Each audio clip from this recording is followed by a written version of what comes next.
Yeah. Did you learn that you can take the boy out of America, but you can't take the Evo out of Evo? That's about it. That might be what it was.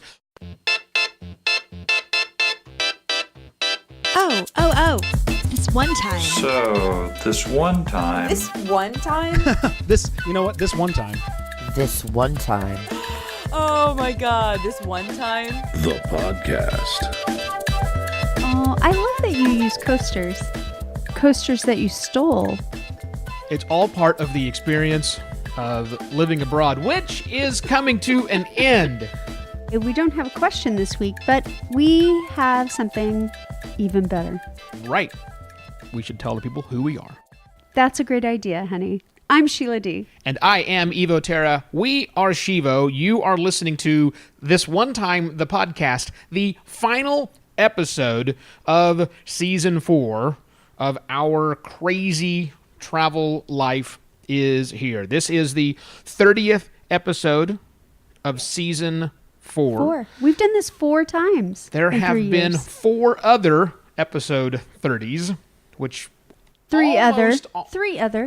Right, math is hard. There were 3 others that we had a final episode of. Actually, one went to 33. Really? Yeah. And then we did some mini bonus ones. We did a whole bunch of mini bonuses. So I think we have around 150 plus episodes of the Shivo Studios on Tour, or whatever we were calling it, that encompassed our lives abroad. And each season was very different. Each season was quite different. Every single episode of those seasons is available up on the website at shivo.wtf/podcast. We are also not done. Season 5 will continue, but we have to first end Season 4. That is true. Which is where we are today, my love. So we had the great idea. Actually, we did not. You had the amazing idea of, as our recap, yes, to talk about not just where we were, because, listen, you've heard us do that. You've heard us tell you where we have been. Those of you who've been listening since day one, Mike Hamilton. Followed along with us. Kelly, all the others that have been out there, thank you guys very much for your listening. We're not going to force you to sit and listen to us rehash the same stories. What we decided to do, from Sheila's infinite wisdom, is to talk about all of the countries we have traveled to since this began, and then share with you a lesson that each of us learned at that location or in that particular country that we will now carry with us back to America, which will influence how Season 5 is going to go. So that's what you're in for today. It is the idea of advice and life lessons, except we are the recipients of said lessons now. Life has given these things to us, and it's what we have learned. We can be taught. Well, we'll find out. So that's what you guys are in for this particular program. Thank you very much. Would you like to begin, my love? Sure. Well, we started our adventure in France. And what I found very quickly, because we were in a small town of, 800 people. Counting the cattle. Population of 800. Right. With cattle. Yes. There certainly were not 800 people when we were in this little bitty tiny town of La Ocole, which is terrible French, I understand, in the middle of January in 2015. What did you learn? I learned that my high school French did not help me one little bit. Right? Did my high school French help you? No. Your high school French did nothing for me, and Lucy LeBlanc, my French-Canadian friend, her French-Canadian French didn't help me at all. Let me tell you what I learned, honey. What'd you learn? I learned in that little town of France that no one cares. I mean, that honestly, and this is not a thing about France, this is the fact that that thing which you and I are doing, this crazy idea of selling everything that we own and going to travel the world and being Americans in this little tiny town that probably hasn't seen a lot of American travelers just come through it, they don't care. No.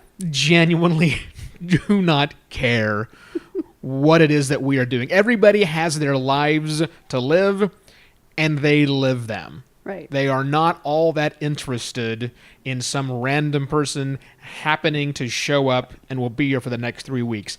Genuinely not curious about the world is how most people go on. life lessons from France. Then we moved on to Denmark. Yes. And what I found there is that the people learn English from very young age, and they have absolutely no accent. So you can't tell somebody who's from Copenhagen from the United States or, well, pretty much the United States, because everywhere else kind of has an accent. Well, Canada doesn't really. They just say, a lot. I'm just going to let you go for a while. So the lesson you learned was what again? That the folks in Denmark and Copenhagen don't have an accent. All right. I detected an accent, but I will go to where I think you were going with this was that the Danes learn English at an early age. Yes. And their English is impeccable. In fact, way better than most Americans' Right. English. Correcting my own English as I was interacting with the Danes. They were great. Yeah. Their TV, their movies, everything's in English. So they're kind of, it's forced upon them. They definitely have their own language. Yes. Danish is there, but it's a population that by and large speaks a pretty good amount of English. Not a pretty good, an amazing amount of English is presented there. So that was a nice welcome change. Here's what I learned in Denmark, and it's that someone actually does care. Okay. And it wasn't anybody in Denmark that I'm talking about. Okay. But during my publication of all of the stuff that we did, this podcast, the social media stuff that says, look at us, look at us, look at us, there were people listening and caring that we didn't even know about. Because that was when Cedar reached out to us and said, I love your journey and I want you guys to stay with me. Oh, yeah, he And did. other people during that time started reaching out, and I recognized there are people that care. They just don't live in France. What's next? What's next was Sweden. And it's so interesting. I found that Europe, everything's so close and it's so easy Right? to get places. True. So I don't know. I think of it similar to like the East Coast of the U.S. Well, how did you recognize that because of our trip to Sweden? Because we took a train. Yeah. Less than 30 minutes away Right. was Sweden. Right. And so it was just a hop over, and it was a lovely city. We walked around and had a great day, had an amazing lunch, not where we had planned to go. Mm-hmm. And I can't remember what we ate there, but it's I something that we started making. I do. And it was really good. I just can't remember it because we I do. haven't made it in forever because we have no oven. That's true. Okay. That is What true. is it? That was the cabbage. That's it. Yes. Yes, we the baked we had cabbage. baked cabbage, which sounds like a very unappetizing thing, but was actually quite amazing. We I'm learned looking that. forward to being able to bake. So let me finish your Sweden thought. The reason, because I think you might have missed the main point, the reason that everything is so small is not only was it right there, but because Right. it's a border. You know, Right. The other country is always just on the other side of the border. Right. But it was the fact that we went there and we turned around and we're back home in 3 hours. That is true. It was a super quick trip to get from Copenhagen, Denmark to Malmö, Sweden. And we spent our 3 hours there. And that was we a did. quick and easy trip. And you learned about the fact that, my God, baked cabbage can be good. Yeah. I learned that the people of Sweden don't only eat meatballs. I can see that. So thanks, Swedes. That was my lesson. Yeah. All right, so we left all of that, the Sweden, Denmark, and France behind, and we were... our Whisked. next stop was Germany. We were whisked away to Germany. Yes, we were. What did you learn for our brief amount of time we spent in... We did an overnight in Germany. Yeah. Barely. We did like hours. And we got a hotel in Germany and we're out the next day. So we didn't get a chance to spend a huge amount of time in Germany. But what did you learn in Germany, my love? I learned that Germany is pretty much a cash-based economy. Yes. No credit cards were taken, Yeah. even in the train stations. Right. So it made it really difficult, and we didn't eat.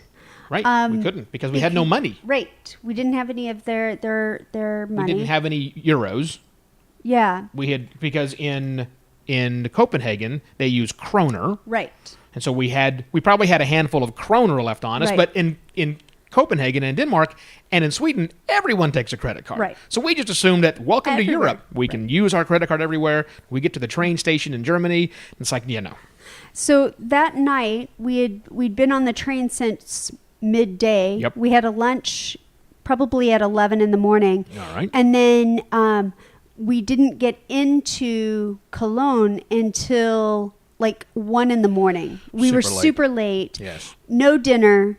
And in our hotel, we had a mini bag of Gummies. gummy bears. Right. I remember this now. So I think there were 3 in each of those. That was our meal. And that is what we ate. So The great German cuisines you have? Yeah, Haribo gummy bears. Haribo gummy bears. That's what we had there. The thing I learned about our trip to Germany is that Germany is known for its precision engineering. BMW vehicles are made there. German Yes. engineering. It's been their slogan for forever. That does not extend to the train lines. no, Because that's why we were late. Yeah, it was kind of weird when we got on the wrong train. Not actually, that's the wrong way to say it. Our train got on the wrong track, Right. which is insane. So we backed up. After being on the train for like, 30 minutes? Craziest thing. We stopped and backed up. Yeah, so- it was crazy. So it's good on you, BMW, for grabbing all of the precision engineers. Could you give some of them back to the train company? I think they could use them. All right, after Germany, what did you learn in our next location? Well, that's where we met up with Cedar. Where was And- our next location? Oh, Brussels. Yes. And I'm sorry, was this where you learned that Brussels is the name of a city and not a country? Because Belgium is the name of the country, right? Yes, Okay. yes. All right, yep. Sorry. Don't make fun of me. Never, honey. Never would I do that. Please continue. Anyway, we met up with Cedar, and Cedar introduced me to something horrible. Okay. Macaroons. Macaroons. I love them. Those are pretty tasty little things. Had you ever had them before? No, I had neither. Why had you never had them before? I don't know. I know why. They do not look appetizing. They look like little Play-Doh miniature Yeah, kinda. hamburgers. And I don't want a miniature hamburger. That's called a slider, but it's not the size of my thumb. And I certainly don't want one made out of Play-Doh, which is what they look like. So do they look appetizing? No. But are they delicious? Oh my. I think when we go back home, I'm going to learn to make them. You should do that. Here's what I learned in Belgium. Yes. I am not invincible. Because I was pretty much down with something terrible most of the time we were there. That is true. I went out on my own a lot. And then I also learned that pommes frites are way better than French fries. You make some good pommes frites, Belgium. And then we moved on to England, To the UK, we were. to the UK, and we took the Train. train underneath the water. Through the tunnel. Yep. It was It didn't go through the water. It went under the water. Under the water. Yeah, sorry. Train through the water. That's a big splash all the way across the English Channel. We surfed our way on a train. We did that on my birthday. Come on, stay on Anyway. topic. UK, train under into the London What area. I found is that takeaway fish and chips are amazing.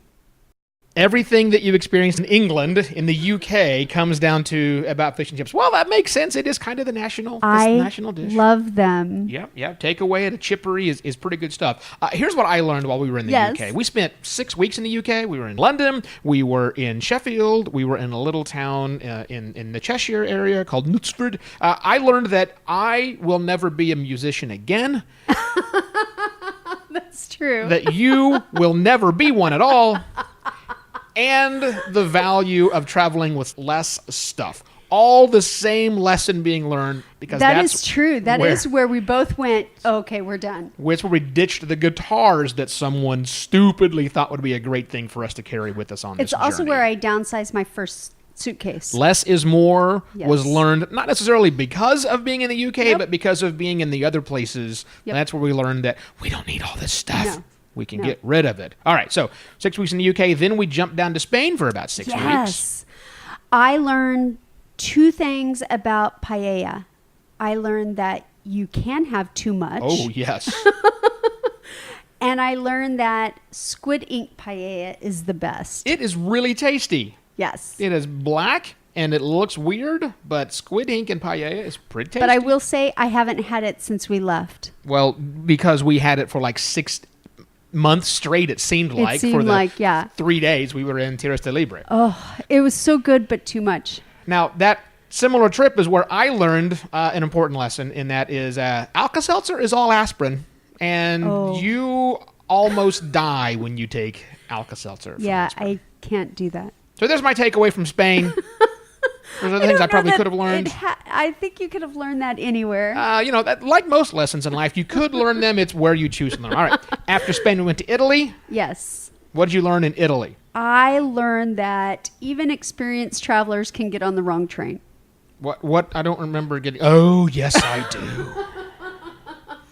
Yeah, trying to get up to the damned World Expo thing. Right. Wrong train. There are different train lines. Yeah. And and they don't communicate or share any information. This was our 7th country, Yes. right? 1, 2, 3, Eight. 4, 5, 6, Eight. 7, 8th country that we have Yes. been to in the EU, taking trains in almost all of them. Right. All of those places we had been to, with the exception, even in Sweden, train. Did we try Belgium train? UK? Yes, we took a train everywhere, and we Right. still couldn't figure it out. Yeah. And I think we got frustrated with the little guy behind the counter, and he yeah. finally just gave us back our money. Oh yeah. We played that angry American card. Here's what I learned in Italy. I learned that 5 months in the EU is plenty, but also not nearly enough time. Right. I've learned that 5 months of continual travel is plenty. Yeah. But I definitely want to go back and experience more of it. Yeah. Maybe not for 5 months at a time, though. Well, I think that's kind of a given at this point. I think it'll be somewhere else.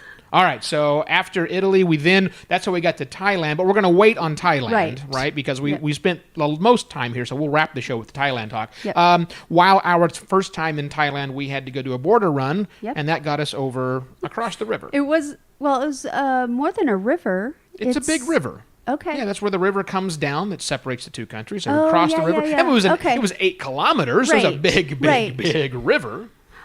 So that was Burma, and Did you learn it's really called Myanmar? it is called Myanmar too. But I learned that if you go to that little border town, you have to have a handler. Oh, right. Mm-hmm. Yeah. So we had this guy shuttling us around to various spots and made sure that we had lunch and that we were back for the boat in time. I don't know why. I don't know if we look shifty, but No, that wasn't it at other all. folks there had handlers too, so obviously they were shifty too. I think what you learned out of all of that, what you learned was that not every country is as open to foreign right. visitors Yeah. as others, and Myanmar is one of those. Very much so. There are very specific areas that you can and can't go to as a foreigner. So while we were in Myanmar, I learned why border towns are shitholes. But also that the word shithole is a relative term. Because border towns, think about it, every border town you have been to where there is a difference between affluency. Right. Or is it effluency? No, effluent is shit that comes out. Back on that again. Difference between affluency between one country and another. The border towns are always terrible. If you're in America listening and you've been to any border town with Mexico, they're terrible places. And the reason they're terrible places is that when you get across the border, that which seemed so terrible before that you lived in is a lot nicer. Because the one across the border is also terrible, but worse. So terrible. So true. before you judge a border town too harshly, go across to the lesser affluent country and look, and it'll suddenly look like a shining city of gold. Yes. And then we moved on to Hong Kong. After several months of being here, the next Yes. point of call was Hong Kong. What did you learn of Hong Kong, my love?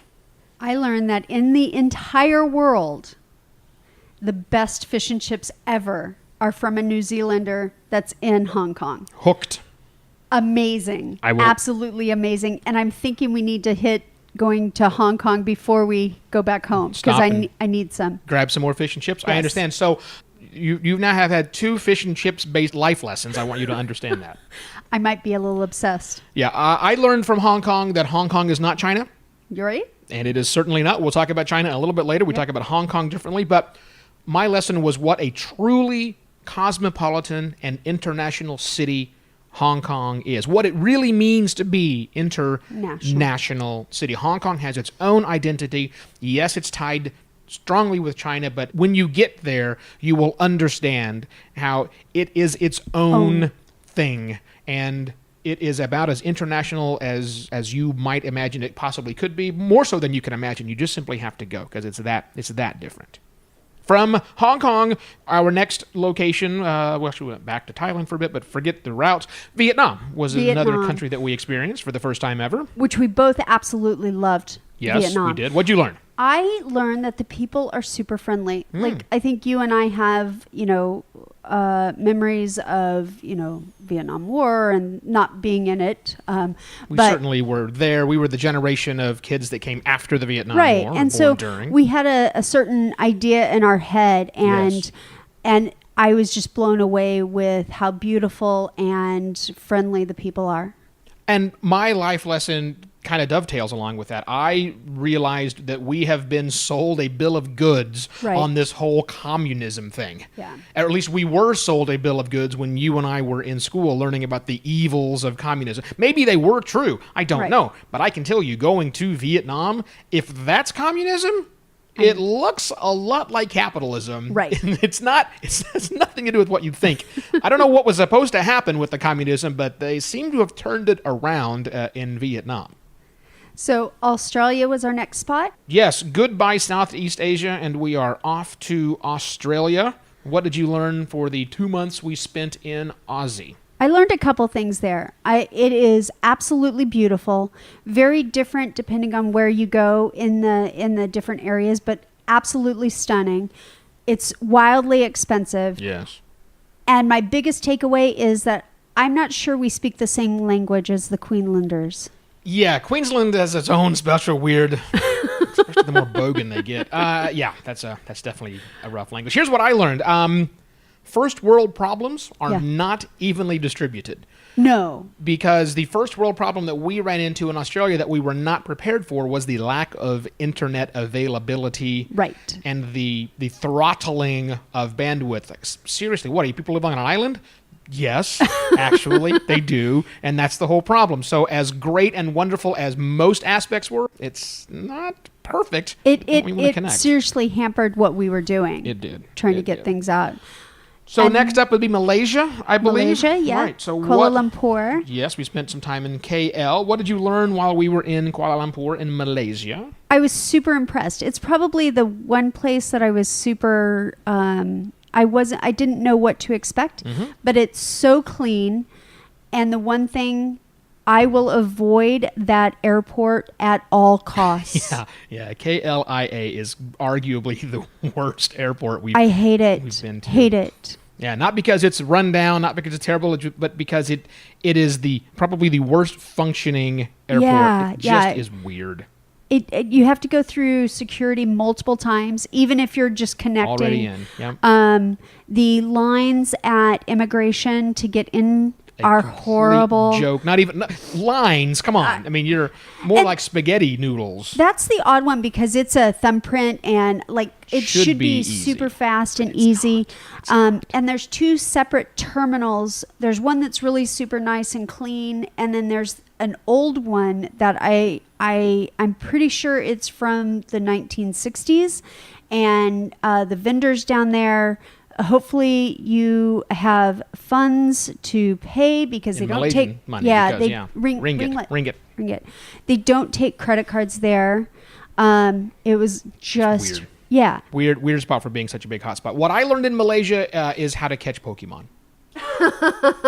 That was when I was temporarily a professional Pokemon trainer for one of our trips there. We spent a lot of time catching Pokemon when it had just come out in the country, and my goodness, were they Pokemon crazy people around there. I got some really cool ones there. All right, so from Malaysia, the next list of countries we've been to for our last year or so here, we had an opportunity to go to China proper, in Chengdu, China. What did you learn, my love, in Chengdu, China? I learned that it wasn't what I expected. I expected more of that communism, that rigid dictator type attitude there. Okay. And that's not what I got at all. I got more of an Austin feel from, Austin, Texas. It's more quaint and quirky and just kind of a really cool spot. Like if I had to pick a spot to live in China, It would either be there or Hong Kong. And since we already said Hong Kong is not China, Right. it'll be Chengdu. Oh, of course, you're basing it on the one city you visited in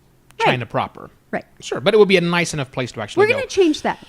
I learned that thing about communism I mentioned with the Vietnamese, yeah, well, here's the news. It's coming for you, and you might want to keep an eyeball out. It's not the Red Scare Right. you were sold into, but it seems to be working pretty well. So pay attention.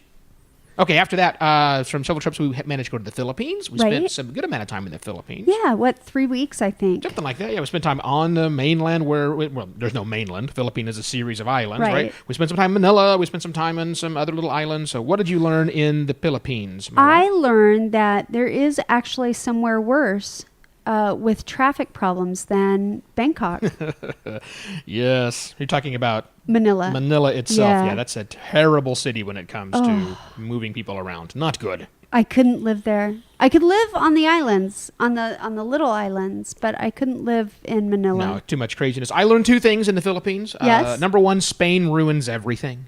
I mean, seriously, Nice. name me one more evidence of a former Spanish colony that is barely functioning today. But more important than that, though, pollution control really can work. Yeah. When we were on the island, I think it was it Palawan? Was that the island where they Yes. have banned?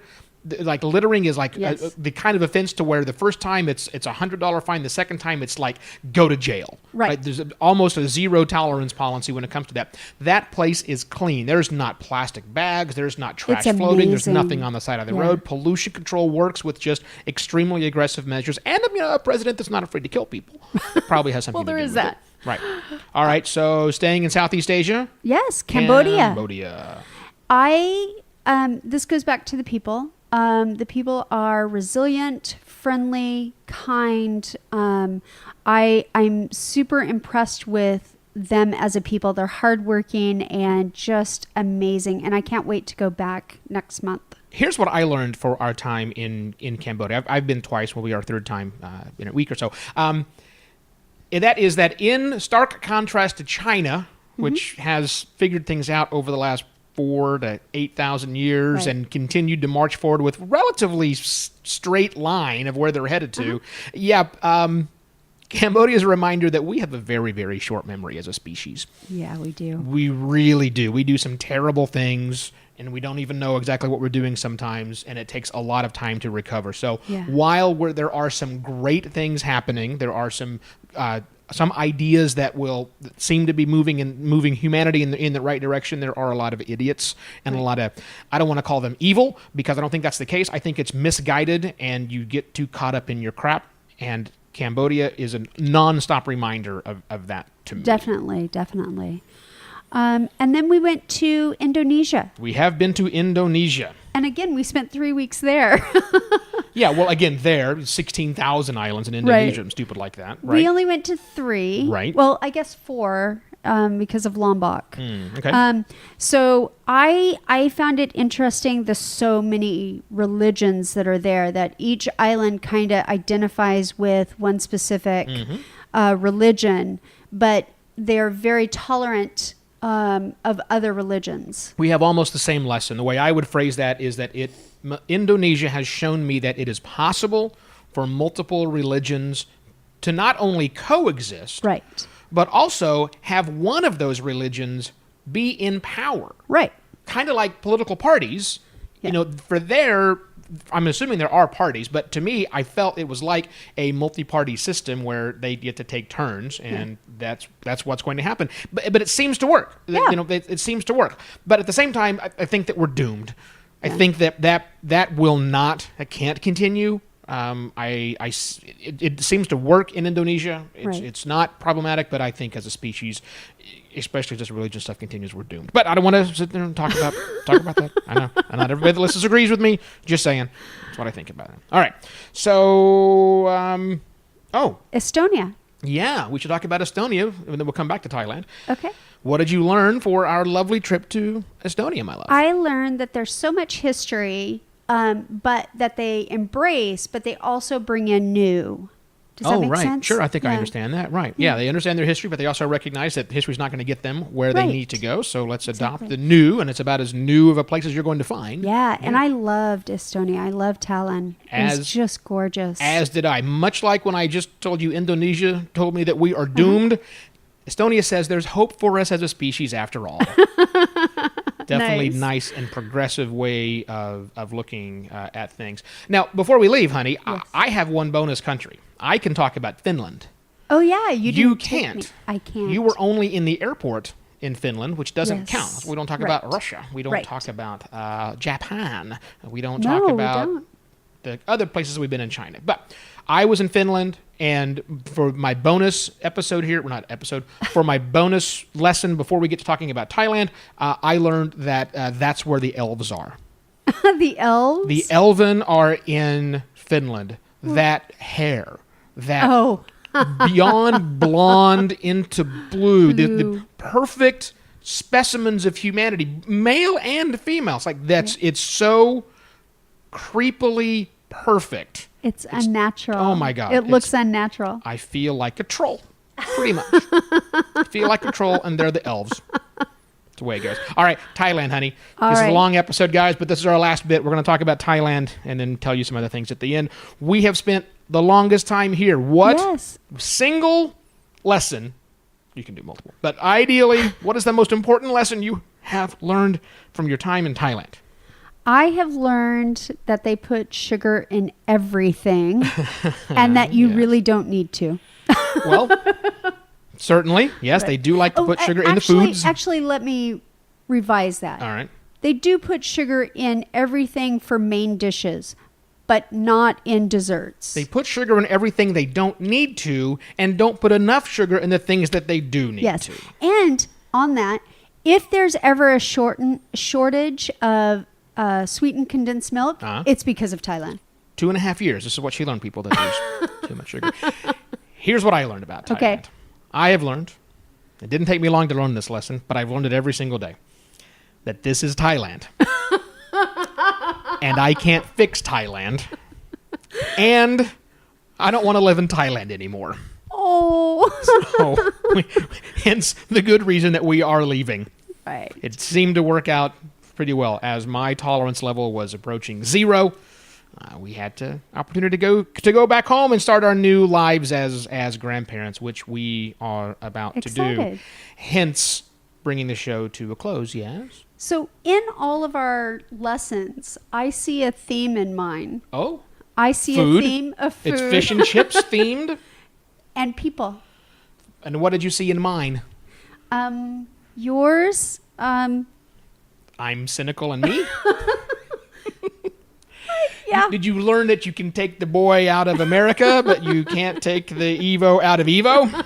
That's about That it. might be what it was. Well, there you go, guys. All the lessons that we have learned during our 2.5 years since we left America in January of 2015, and we'll be returning to America in the near future. Yes. We will have to be there by July 2018. Yes. So realistically, it will have been about 3.5 years. Yeah.